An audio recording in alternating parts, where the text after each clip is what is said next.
El sonido de los colores, Jimmy Liao.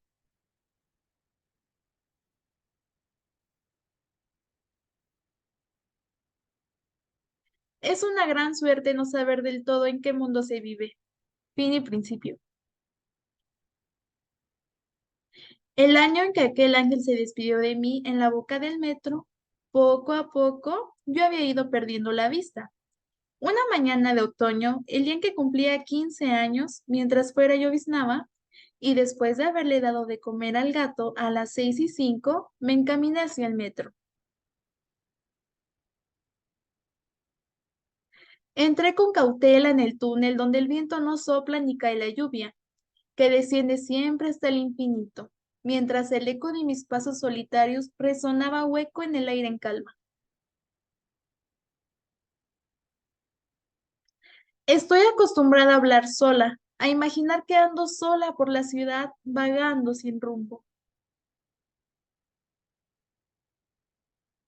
Empecé a practicar partiendo de una estación pequeña y anónima, y pasando a otra estación pequeña y anónima. Si todas las líneas del metro se enlazaran formando un mundo, ¿acaso podrían llevarme a donde yo quisiera? Me perdí entre el gentío de un vagón.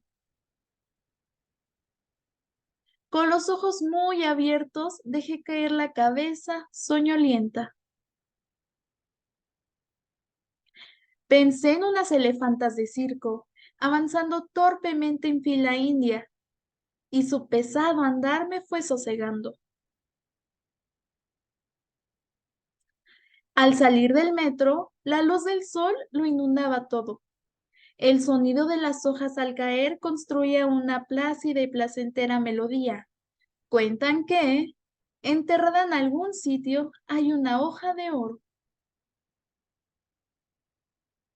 Yo no recuerdo la sensación de contemplar el cielo azul. ¿Las formas siempre distintas de las nubes siguen resultando fascinantes? A menudo me adentro, sin pensar, en una ciénaga nebliza y no sé qué hacer para salir del fango. Por suerte, el ángel de la guarda vela siempre por mí.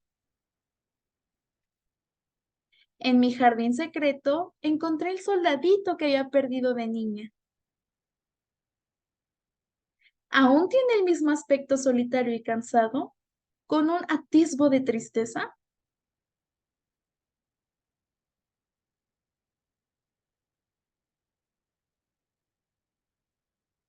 Ahora ya no tengo que pensar sin ellos. Todos los colores se traducen en sonidos y olores y resuenan como melodías de belleza infinita.